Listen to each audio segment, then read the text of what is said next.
TAFS is leading the charge to make the 2024 Broker Carrier Summit possible, and we are so excited to have their support.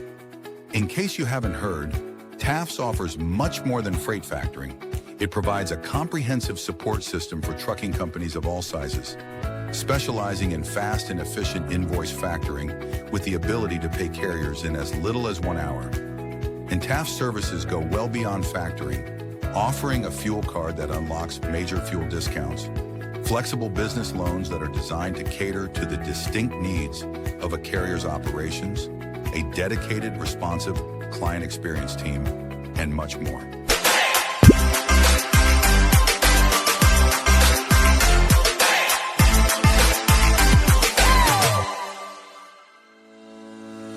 Black Box Logistics is a 3PL freight brokerage based out of Birmingham, Alabama. Black Box Logistics was formed in 2020 by 3 friends, Logan Dyer, William Graves, and Will Hopkins, in a basement office with the goal of bringing transparency around the clock communication and hassle-free customer experience to the table.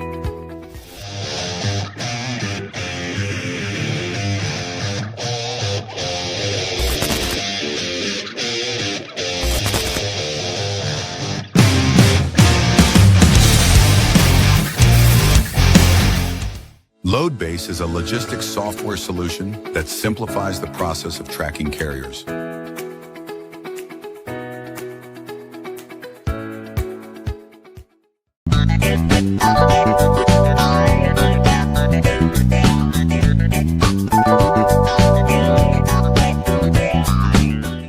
Multi-service fuel card, the industry's first fuel card, was created by an over-the-road truck driver in 1978 to offer a safe, simple, and cost-effective way to handle fuel and trucking expenses. Initially, it addressed safety concerns of carrying cash on the road. Today, it combats advanced fraud with best-in-class technical and personal support.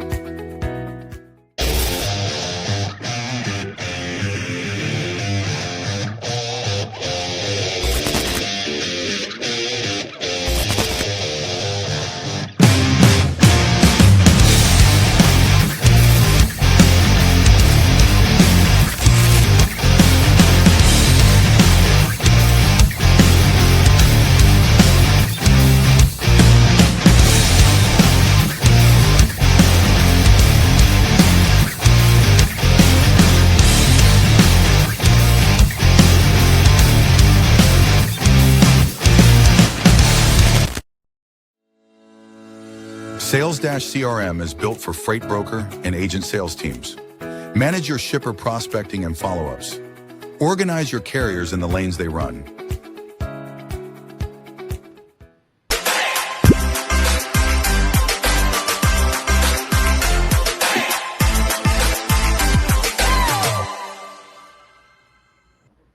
HD Ships is a leading logistics provider specializing in sustainable and tech-driven freight solutions. With hubs in Reno, Phoenix, and London, we deliver comprehensive services, including full truckload, expedited cross-border, and intermodal freight. Leveraging proprietary technology, we offer 24/7 tracking, real-time visibility, and advanced automation to ensure safe, compliant, and efficient transportation. Our commitment to sustainability enables clients to offset emissions through carbon credits, aligning logistics with environmental goals. At HD Ships, we prioritize transparency, reliability, and exceptional customer service, empowering clients to achieve seamless, sustainable logistics solutions worldwide.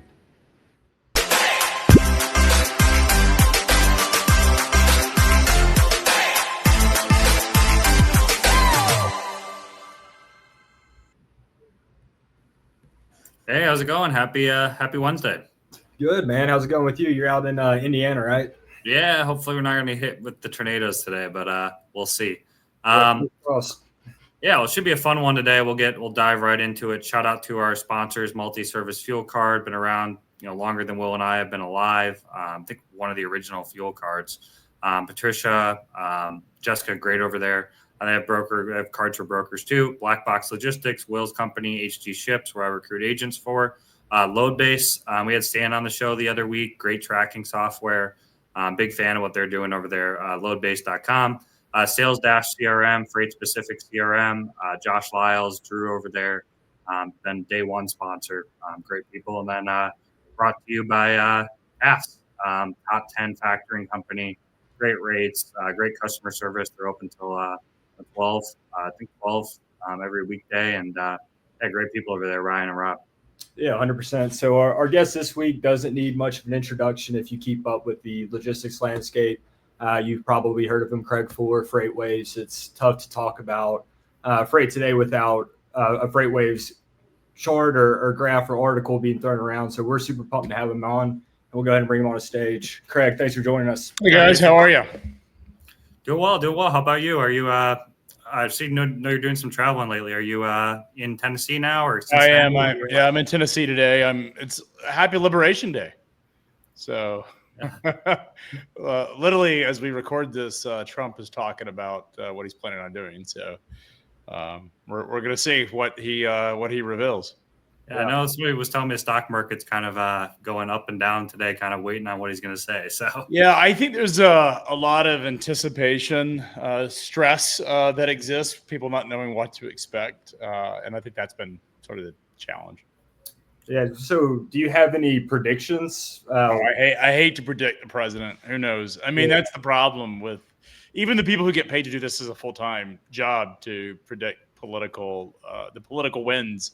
Yeah. It's very hard with Trump. He is a wild card, and you don't often know what he's going to do, when he's going to, what's next.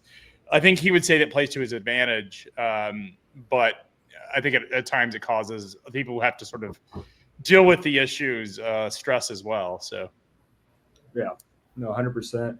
Well, so we had Dooner on a couple of weeks, and he mentioned that you guys were building or purchasing some trains. Or tell us a little bit about that, because we touched on it, but it was at the tail end of the episode, and we were interested to learn a little bit more about it.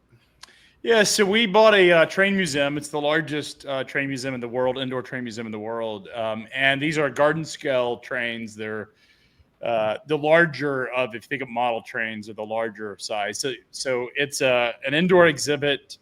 Was based in Cincinnati, a firm called Entertainment Junction, and the owner was retiring and had the opportunity to sell the business. Someone came and bought the building for more than he could sell the business for. He actually had a deal to sell the train model museum to a company in Vegas, to an entrepreneur in Vegas. And that deal fell apart after a couple of months. The problem is he has to be at this building within like a month before we entered the picture.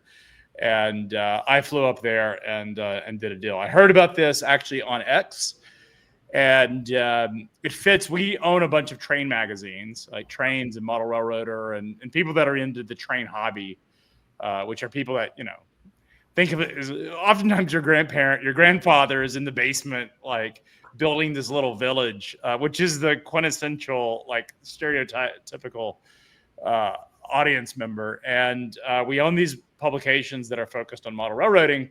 And I thought this was an interesting experiential sort of place that we could create a destination. So we are creating a transportation museum. We call the Motion Museum.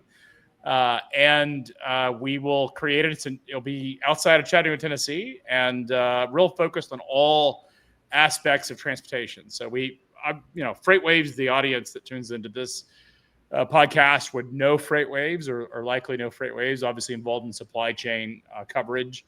But we own a bunch of other media properties in transportation. So we're the largest publisher in marine, which is like boating, sailing, fishing, yachting. We're the largest publisher in aviation, which is everything from single engine piston aircraft like the Cessnas and the Cirruses, all the way up to commercial and military aviation. We've got the rail. And so really have this whole spectrum of transportation assets. And our goal is to create the experience that people can come and sort of get, experience transportation and scale. Yeah, that's awesome. When are you expecting it to be open to the public? Or it's probably a year out. So we're in the planning process. We're actually negotiating. So we picked out a former Cabela's and Bass Pro Shop merged. And there was a Cabela's that shut down about 4 years ago. And this building's been sitting empty, and it's in a real prominent spot on the highway. 70,000 square feet. and so about over 9 acres. And we got into the diligence process, and then we discovered that they had a Costco, which is right next door. This is one of the largest Costcos in terms of traffic in the country, because Tennessee has a cheaper, or Georgia, the state of Georgia has a cheaper sales tax than the surrounding states. It has an income tax, which they use to offset sales tax. So you get people for the drive to this particular Costco, and Costco has blocking rights on what you can actually put next door to it. And so we spent about 2 months negotiating with Costco. We finally got that resolved. And hopefully today or later this week, I'll have the lease signed, and then we can start, moving in, and it will take about a year to build it out. Very cool. Very cool. Are you guys thinking of doing some events in Cincinnati too? Or still keeping all those in? Well, this is in Chattanooga. So Cincinnati we've shut that down. 25 truckloads of train, of like model train exhibits are in a warehouse right now in Chattanooga. This will be in Chattanooga. And yeah, we'll probably do what we call micro events. So we've got F3, which is our big scale event. 2,000 people is sort of the target for that event. We are starting to what we call micro events, which are 200 to 300 style events. That's the attendance. We've got one on freight fraud. We've got another we're just now creating, which is an AI summit, which will be in Washington, D.C. In July. So it's AI and supply chain. We're looking at an automotive logistics summit that we are looking in Detroit sometime in the fall. And so we're doing these what we call micro events, which are 200 to 300 person events. They'll be broadcast on TV. And really the idea is to sort of be much more targeted on individual, like topical subjects, whereas our typical events are much broader, a whole spectrum. We could talk about everything from tariffs to geopolitics to technology to trucking to whatever you want to talk about in our events. And we have a lot of topics. This is much more specific. These micro events are much more specific about one topic. So our freight fraud event that's coming in Dallas in mid-May is all about the emergence of freight fraud. So we've got speakers and thought leaders that are dealing with trying to address freight fraud and also best practices. And then our AI summit, which will be at the end of July, we'll talk about like AI and supply chain and the applications. So if you're thinking about AI, what should you be thinking about? What are the technologies? What are the vendors that are out there? And I'm really bullish on AI. We've been using it in some of our operations to test it, and it's particularly in content production. It's not so much to have AI create articles, and I think that's the sort of people. It certainly can do that. We're not doing that. We're using it to things like copy editing and really even take a podcast like this podcast. Some great AI tools that can create transcripts for it and things like that. So we're testing it, but I'm just very bullish on the future of AI in supply chain. Yeah, I think that the AI event would be especially interesting. There's a lot of noise, right, and then cutting through that, and then what's applicable versus what's not. At least from my perspective, with the some of the freight tech, it's AI buzzword, but it's what is actually AI, and then it's like actually automation, and you're just throwing out AI. But yeah, I mean, I agree. I'm excited to see where the future takes us, which kind of segues into where you're a very prominent and influential person in logistics. But how do you see AI shifting the landscape for our main audience is freight brokers and truck drivers, influencing their day to day, or what does that look like?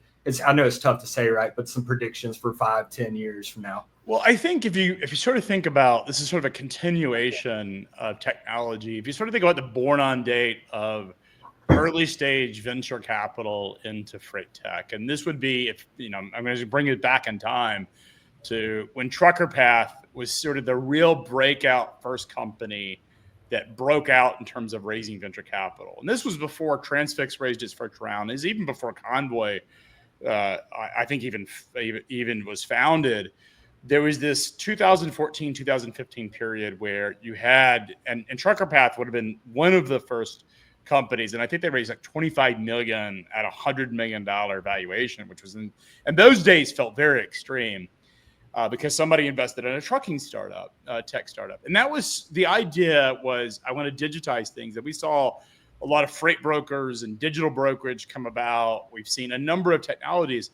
And what I think people have realized is that building technology so effectively all these digital brokers were nothing more than brokers with a front end, if you will. Maybe it's a mobile app or something. But effectively, if you walked into any of the quote unquote digital brokers, they operated like a lot of the traditional brokerages, just with a much higher valuation and a neat front end. And I think what I certainly realized, and I think a lot of people realized, is the only way that these businesses could really make money was by lowering the cost of operating a brokerage. So ultimately, the market will clear at a price. So truckers are going to sell their services at a certain price. The market will clear at that price. You still need the trucker and the driver, and the freight needs to be moved, and that's going to go for a price, irrespective of how that's booked. And then, so the other component of that is, what does it cost to actually do things like price discovery and negotiate and find that truck? And there's a cost there. And then what's the markup on all that? And so really what we've seen is this idea that a lot of these digital brokers thought they could eliminate the human broker in that transaction. And it was going to be a race to the bottom. It's a unit economic exercise. So the race to the bottom in terms of servicing is what they were all focused on. And what they realized is digital brokerage did not work. And I think what we're seeing with AI is it's probably the first piece of technology that I've seen that has the potential, not necessarily will, but has the potential to eliminate some of those human functions in the transaction.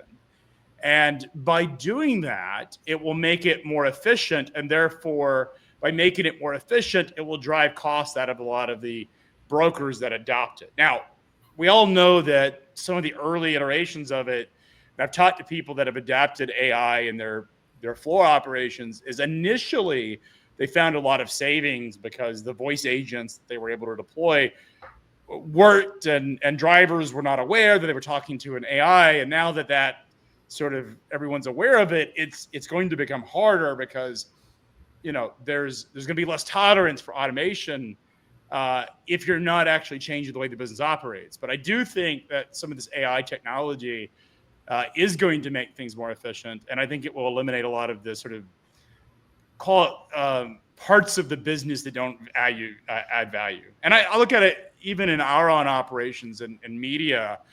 I used to have a copy editor that I personally used, and I would pay him as a contractor. He used to work for us, and then he retired. I used to pay him $500 an article because I trusted him to do my copy editing. So for every article I wrote, and I would write it, and I got like C's in English and D's. I was never a great, grammar and spelling are not I'm actually much better than I used to be, but I'm not that great at it. So I need a copy editor to make myself not sound like a moron. And so I have, used copy editors in this operation. And I had a copy editor I paid $500 for proofreading. It'd take him 30 minutes, but he would make $500 to do it. I'm able now to use AI to do it, and it cleans up. It doesn't change what I have to say. It just makes it so that my grammar, my punctuation is clearer. And then sometimes I have a tendency to repeat phrases just because I'm writing, and you can see, if you look at my X account and you compare it to the stuff that's written and published, I make a lot of, you can tell I'm doing my own X account because there's a lot of grammatical errors on that. And that's just how I write. With copy editing, with AI, I use Grok, which is Twitter's or X's AI. I use it to copy edit. And it is, in my opinion, as good, if not better, than what a human could do. I know you brought up Twitter there. I was telling Will before the show that you're a big advocate of Twitter. It's probably the easiest way to reach you. I think that's kind of cool, and you don't see that often. But Twitter seems to be growing, more in the logistics space, which is good to see. It was a pretty empty place at one point. It was in some ways it was nice because I was really the only voice. It was right. Me and Ryan Peterson were the only two voices in freight and logistics. It was sort of nice because you had a lock on all of 200 million people if they wanted supply chain content or freight content we're getting on our accounts. But it's even I like it even better now because there's a conversation taking place on X, and I think a lot of this is just Facebook has been played out. I don't remember the last time I logged into Facebook. My wife manages my Instagram account because she thinks I need to show the softer side of me, and our kids' photos are there. I don't know. I can't remember the last time I personally logged into to Instagram, and then LinkedIn. I use it as a directory. I know that's a big part of our industry uses a lot of LinkedIn. I don't hardly ever log into LinkedIn. I maybe once a month that I'm actually on there, and I use it as a directory more than anything. I don't lurk or spend any time on LinkedIn. In fact, I get messages from a lot of people on LinkedIn, and it may be months before I even see them, because I get a couple hundred messages a day because of my profile, and I get a lot of it's just people wanting to sell me offshore programming services. But I get a lot of inbound, and the problem is it's hard to navigate what's legit and what's not. And so I don't get on LinkedIn that often, which is really rare because this is what most of the people in this industry use. Yeah, 100%. You also, when I first started FreightWaves, I mean, nobody was using LinkedIn. Like we were very early adopters on Facebook and LinkedIn in the early days. I wasn't even on X. I had an X account. I hardly ever used it. But I've largely moved on to Twitter, and X is really where I spend most of my time. And I think social media is one of these things where it's hard to be good at multiple platforms. Like it's very hard because of the amount of time it spends that you'll need to spend in building a strong audience on LinkedIn or a strong audience on Twitter. You really have to pick your social media account and of choice. So I would agree with that. There's very few people I can think of, maybe one or two, Dooner being one of them, who does LinkedIn and X very well. But most people, they either do one or the other. Yeah, it takes it. I just don't have the time to spend a lot of time. And I used to post on LinkedIn. I get 50 to 100,000 views and on LinkedIn. I just got to the point where I don't even use it. Like I said, most of my stuff is on X. You also brought up freight fraud, which I think is a hot topic. Maybe doing a conference on there, and obviously we're talking about AI too. I mean, do you see AI maybe kind of getting involved in helping that? Do you think that problem is getting better? I mean, I know you're not on LinkedIn too much, but that's always a hot topic on LinkedIn between truck drivers, tech companies, brokerages, is kind of the freight fraud. Well, the joke on X or Twitter is that whatever happens on X or Twitter 2 weeks later, it'll happen on LinkedIn. So at least the true believers and I use the word Twitter because I still love the name Twitter. X, it's always weird when you say it. But the truth is, like, those conversations do take place. They just tend to take place earlier than you see it on LinkedIn. The nice thing about Twitter, and I think this is the reason I've really adopted it as my platform of choice, is it's so fast of these broader topics. That's not the thing about LinkedIn is, first of all, the messaging is just junk. It's so bad because anybody can buy credits to connect with you. The second issue is that the algorithm is based on it has a hierarchical, like what my status is in a company. So it's company and status in that company drives the algorithm. So CEOs of these companies can put up crap content and it elevates. And then you get all of these people who are like, that's a great idea. It's very like, the thing about X or Twitter is it's very unforgiving. If you go out there and you say something stupid, you're going to know it because all the haters are going to pile on you. But the conversation is taking place on X too about fraud. It's in many ways a little bit more unfiltered because people, particularly after Musk bought it, because people are willing to say what they think. Whereas I think on LinkedIn, they're a little afraid of it because their boss may see it.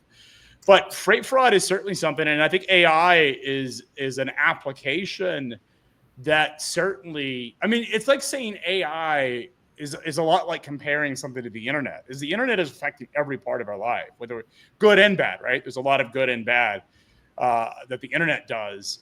It's an enablement technology, and I think AI is the same. It is going to be used certainly to prevent fraud, but even probably more likely, and it is right now, being used to propagate fraud. So it's an inevitability that the crooks are going to take advantage of the tools as much as the legit ones. And I think as an industry, we've got to invest in the technologies that can help us fend it off. AI is an answer, but it's also the curse at the same time. And there was a great story that came out a few months ago. It wasn't a great story, it was quite sad, but it was a story that I read where a father got a phone call from his daughter. And it was basically, hey, I've been kidnapped and bring $100,000 ransom. It's a high profile family. And it's like a ransom of $100,000 and don't talk to anybody. And so he is driving to the bank to go withdraw the money because he's thinking his daughter is being held hostage. And he doesn't, and he's told not to call anybody and they're watching him or something. And I think the way the story went is his wife calls him as he's driving to the bank, and his wife's like, "No, I just talked to her. Like, she's fine." And it turned out to be, and then he calls his daughter because he's like, "Hey, maybe I should have just called her up." Like, I don't know. And then she picks up and she's fine. And it was basically, they were able to get a recording of his voice and use that in a nefarious action to get him to do something. And that's the stuff. Like, I do a lot of TV, I do a lot of podcasts. My voice is pretty ubiquitous. That's the stuff that scares you, is that these fraudsters can now scale. And if you've looked at a lot of there's been a lot of new scams that have popped up just in recent weeks, where people are now figured out how to sound. It used to be pretty obvious when you'd read an email that it was fake. It was from like some Nigerian prince thing, right? And the grammar was bad. Now it's so good, it actually sounds a lot like you. Like, you can imitate all of us can be imitated. And voice, I think, is the scariest. And there's actually ways to spoof phone numbers where it looks like I'm calling on my phone number. So I could be calling my wife and saying, "Hey, bring $100,000," and somebody could actually rip that off. So that's the stuff that scares me. And I think that's the reason that the industry and really everybody has to be on watch and invest in these technologies that can help prevent it. Yeah, I mean, even that's kind of $100,000 kidnapping extreme. But then whenever I think about scams or fraud, I think about the lower level that you can really do with like a high quantity that kind of goes under the radar. And I'm sure there's a bunch of them going on right now that we're probably it's just blasting. I mean, a lot of the phishing and scams are nothing more than blasting. I mean, there is very targeted. I was in payments for 9 years, and we would always hear about these stories about these, very targeted attacks where they would, a fraudster would say, "Hey, I want to go out and I want to penetrate this Fortune 1000 company, and I'm going to use," and they were using very sophisticated, like psychological. They would find someone in the organization that was sort of had access enough, but it was sort of like innocent and naive that they could do some social programming. That stuff's been going on for decades. The spy agencies use this stuff, right? Like, this is what got Sony penetrated, if you remember that, with the North Koreans and years ago. So that stuff's been happening, but a lot of the fraud that you see now is just blasting. Like, they're just literally just blasting and just trying to see whom else, like a shotgun approach, and they're just trying to see if anyone will hit. And that's the stuff that you see quite a bit of as well. So. It's a whole new frontier, and it is a frightening place. Like you said, it could be 100,000. I mean, I had a Fortune 1000. I had a very large logistics company CEO tell me, and I'm not going to bother because this was sort of it wasn't a story that we covered. It was something that he socialized with me, and he said that. There was a scammer that they had multi-factor authentication in their business, and he didn't like the It was frustrating. No one likes multi-factor, right? Like having to get a tech. And so he had this disabled on his account, and it turns out that his executive assistant had access to his account, and because there was no multi-factor set up on it, somehow this fraudster got into his email. And was able to basically send a message from his account to one of the large bill pay and audit companies, and had them direct the payments not to the corporate account, but to a different bank account that belonged to the fraudsters. And they were able to embezzle basically $4 million in freight audit bills. Yeah. And what they were doing is they were deleting the emails that were coming from the freight bill and audit company. They had an automatic delete so that it would never be seen. And so any of the responses basically would be deleted automatically. And they assumed that this account registration thing was legitimate. And luckily they were able to recover the money before it had gone into one of the big banks. It had been transmitted to one of the big banks, and they were able to sort of catch it before it had gone offshore. So these things are just happening, and it's ubiquitous, and we got to be on our, we got to be aware of it. So, yeah, that's crazy. So pivoting a little bit and kind of even backtracking, FreightWaves, what was the idea? What led to it? I mean, you got your hands in a lot of pots. You've done a lot of different things, but what led to you founding FreightWaves? Yeah, I mean, the story on this is basically I was doing some day trading. So I was in between jobs. My dad had fired me, and I was sort of unemployed, doing some day trading on the side.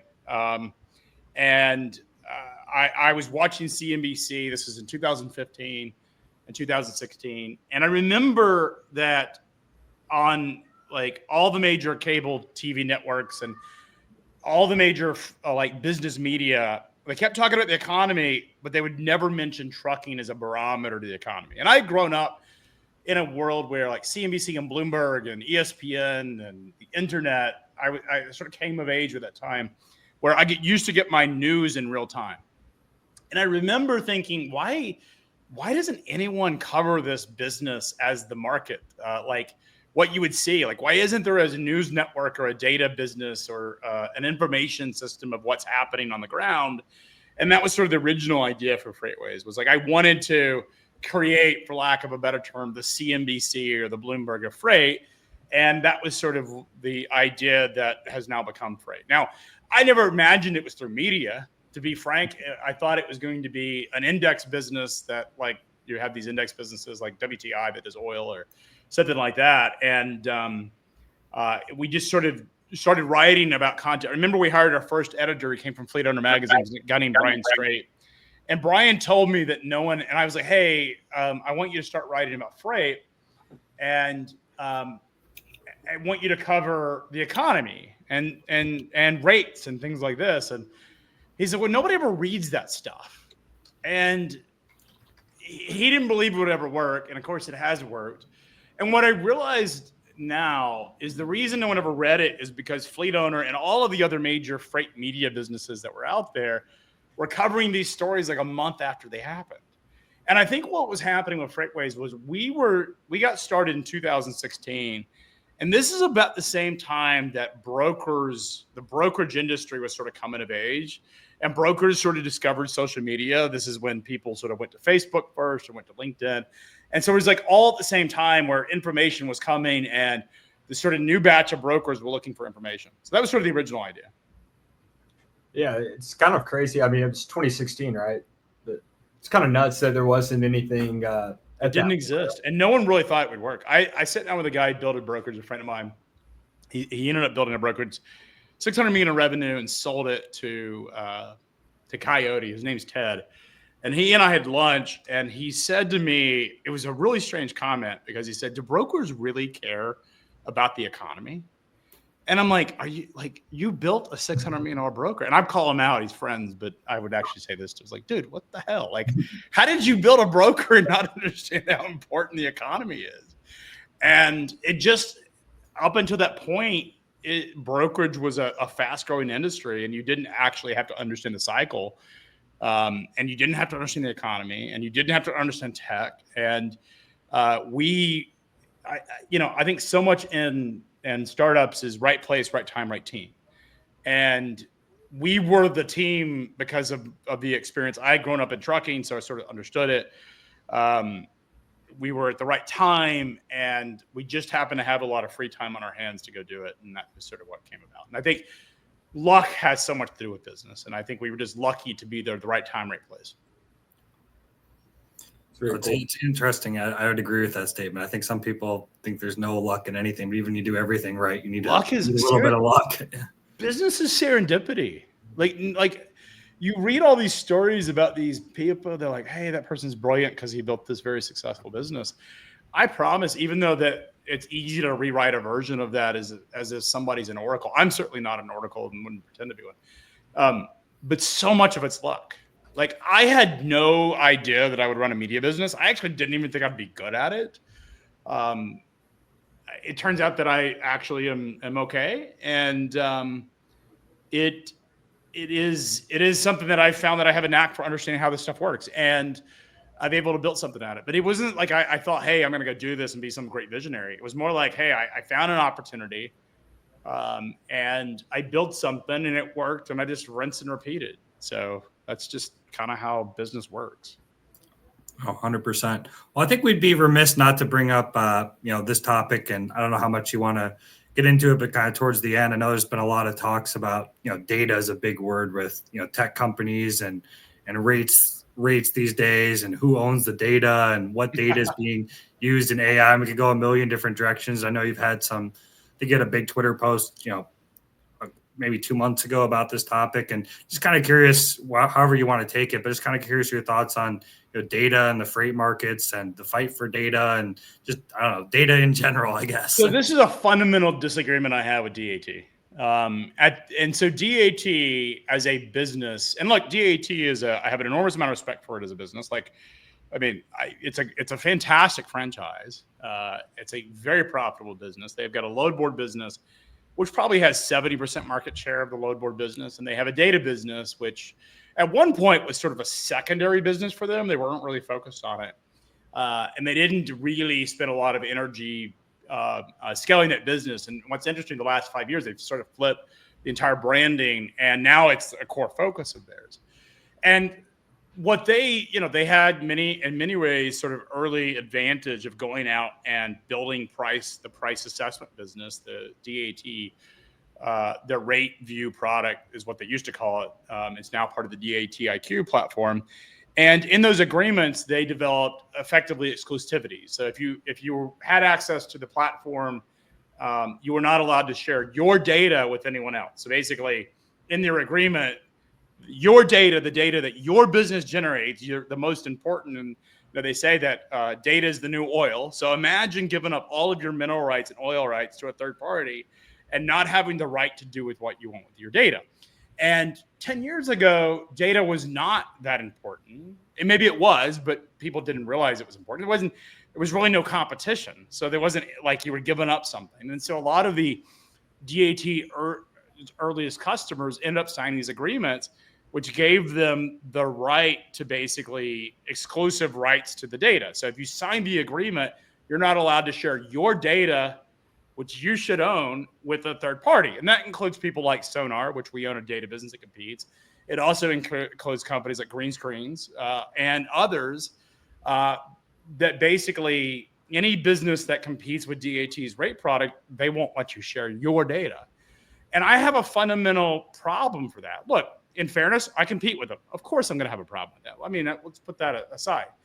But it also strikes me as, if it's your data and it's your information, why would you give up your rights? And that's what you're doing. Their default agreement, and it's actually spelled out on the website, and I pointed this out. This isn't like something I made up. Like, literally, you can go to the website, and I took a copy of it and referenced it, where it basically says that if you sign this agreement in if you sign their default terms and condition agreement, you are giving up your right to share your data with any other third party that they deem competitors. And that, to me, seems like a very fundamental problem for any logistics company, because ultimately, if you're going to drive and use AI in your business, then you've got a real problem there. And it's really any business that DAT deems competitive. They bought Trucker Tools, so now the assumption is that the question I would have, does that also become a problem for any other platform that competes with Trucker Tools now? And so the issue is that this is your data. Like, it's not like sharing their data, or like we have restrictions that you can't take Sonar's data and redistribute it without some type of compensation for that. But what we're talking about is your data, the data that your business creates, and saying you can't have it. It would be the equivalent of Apple and their terms and conditions saying, okay, you have this phone and you can only upload your pictures, the pictures that you generated, to the Apple cloud.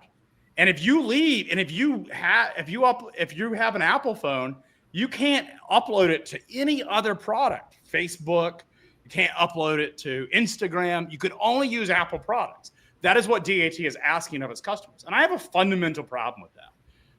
And I think the biggest issue I have is I think a lot of logistics companies weren't even aware that this provision existed. And I think that's the conversation that should happen, is that there needs to be an awareness of it. And they will. We've talked to some of the larger companies that have big legal teams, and they will, for a certain size customer, allow some exceptions. But when you go down market, they oftentimes don't and won't make that exception. It's definitely something I didn't know about until I saw it being talked about as well. And I'm curious. I mean, it's on their website. Like, it's not like I pulled some obscure contract. It's literally on their terms and conditions. And it's something that everyone should be aware of. And look, if you're willing to say, I want to be 100% beholden to this third-party company, to DAT, I am okay giving up my rights with my data, then and that's your decision as a business. You should be aware of it. But I think fundamentally, I have a real problem. We don't ask anybody to give up any exclusivity to us. Like, there's no exclusivity in our customer contracts that say you can't do business with someone else. I just find that absurd. And it should be called out for it. Like, that just seems to me so counter to any of our industry's interest. I mean, ultimately with AI, this is going to become a much bigger issue, because if you're going to use AI solutions to help manage pricing and manage your brokerage operation or trucking operation, then you're going to want rights to your data. Otherwise, these AI solutions won't work for you. Yeah.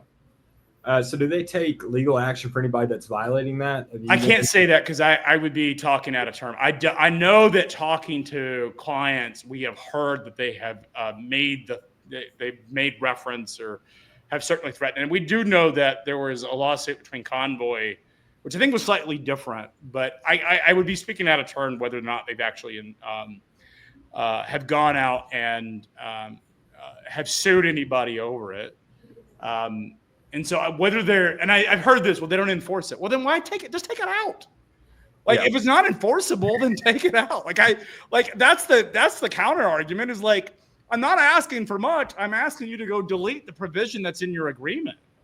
Yeah. So if it's not enforced, then take it out. Like, demonstrate that you care about your client's best interest and take it out of your agreement if you're not going to enforce it. So don't, like, that counter argument just is dumb in my opinion.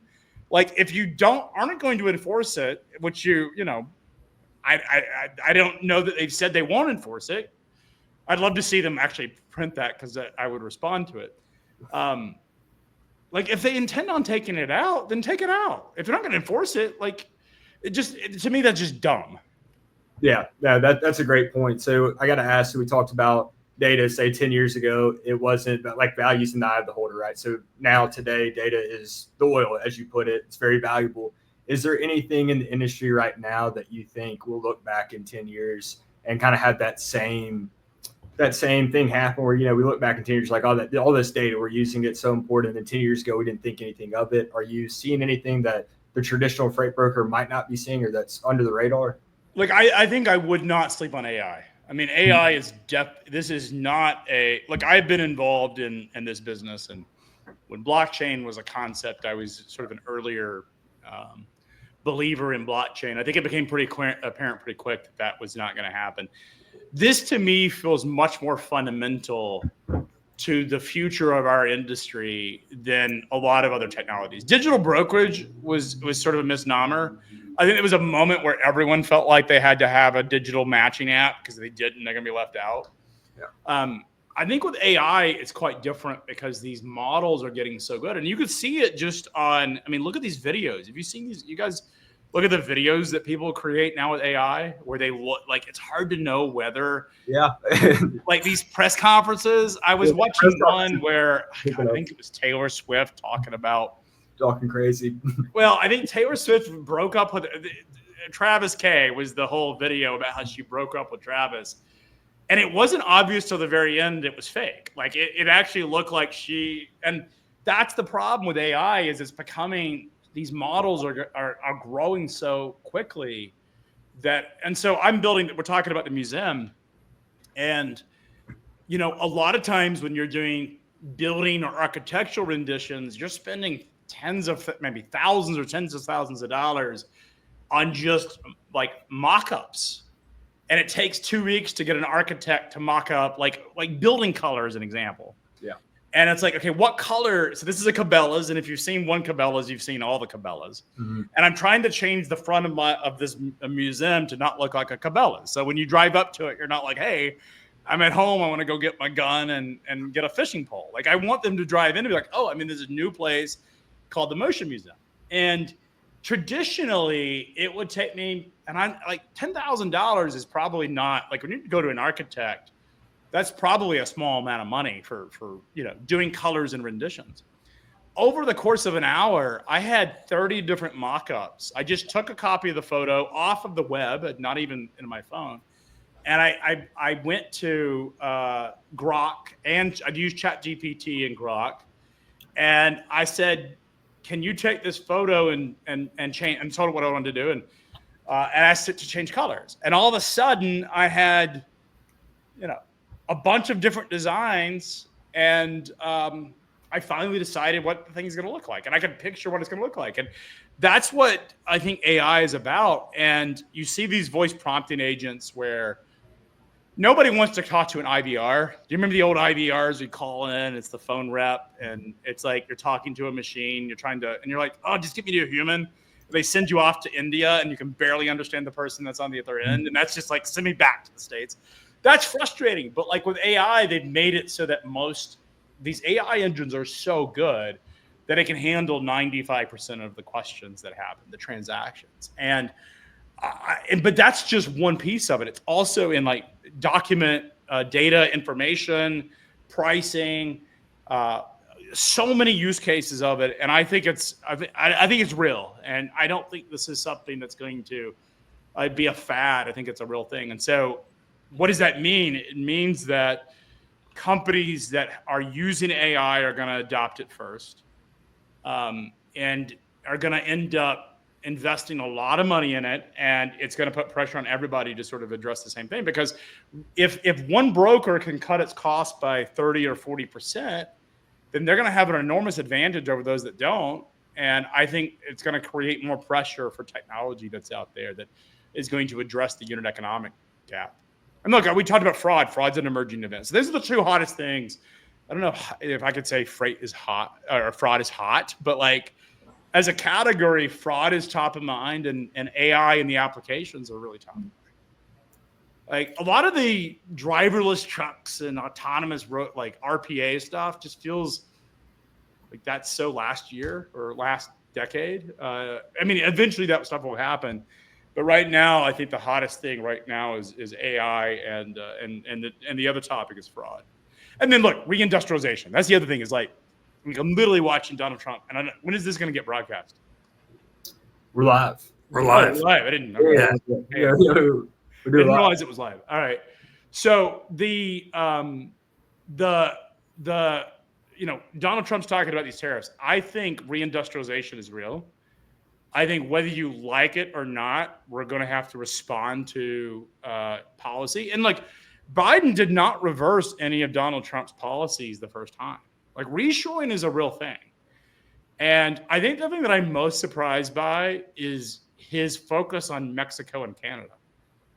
Like going in, even after the election, I tweeted that I thought like Matt Silver, who runs Cardago, which is a cross-border load board, I was like, man, he's going to be in the driver's seat. Like Laredo is going to be because all that, those Chinese companies are going to move to Mexico, and it's going to be huge. I think what Donald Trump's saying is like, look, I'm willing to break off trade relations with Mexico and Canada and change the whole landscape. And I think that's both a problem and an opportunity. Yeah, 100%. Just for clarification, we're live on LinkedIn. It'll be uploaded to Spotify and YouTube tomorrow. Got it. Okay. Fair enough. So, it was a lot of fun. Time flew by, and we appreciate you coming on. I don't know if there's any last things you want to touch on, but the hour flew by, and yeah, we had a lot of fun. Yeah, well, appreciate you guys having me here. So two things. We got our fraud event in mid-May. It's May 15th in Dallas. And we've got our AI event, which we'll talk about the end of July. That will be in Washington, D.C. So we were going to do a reindustrialization event at the same time, but I think we're going to just focus on AI as a concept. So awesome. Well, Craig, open invite to you. If you ever want to come back on, we'd love to have you. Really appreciate you taking the time out. We know you're a busy guy, so thank you again. Appreciate it, guys. Yeah. Take care. See ya. It was fun. Yeah, man, a lot of fun. He's a great guest. I mean, I learned a lot too. A lot of stuff I didn't know about or didn't think about. So I love what he said. Probably my favorite thing is what he said about luck on there too. I mean, you hear somebody as successful as that. I think most successful people, a lot of people I look up to, they all know there's a small element of luck too. And yeah, Craig's just a great guy. Yeah, lots of great stuff. Yeah, my favorite part is probably the AI. I mean, honestly, it's got my my wheels turning. I'll probably get off this this stream and do some research myself, see what we can do. But yeah, I'll wrap it up. I forget we quit putting the episode number, but we're getting up there. Oh, we gotta get close. We gotta be not close to 100, but it's been almost a year. Is our anniversary of a year this month or next month? Couldn't call it. I have to look it up once we get off. Yeah. Well, shout out to our sponsors again, Multi-Service Fuel Card. Been around since the 70s. Great people, Patricia, Jessica. They have cards for brokers too. Black Box, Will's company, HD Ships, where I recruit agents for. Load Base, go watch our episode with Stan. Stan's great. Stan and Tyler. I always forget because there's two of them they own. They're both great guys. They have a great tracking product. Yeah, definitely take a look at them. Sales Dash CRM, Freight Specific CRM. I know you were just golfing with Josh. I went golfing with him too when I was in Birmingham with you guys. Great guy, really growing product. And brought to you by Taft's, top 10 factoring company, Kansas City based. Rob, Ryan, if you're looking for a factoring company, definitely hit them up. Great things to say about them. Yeah, they've got a lot of good educational content on their website as well. Well, we might be back again this week with another episode to be determined. If not, we'll have that Dog of the Week out on Friday, most likely. We'll be back at it next week. All right.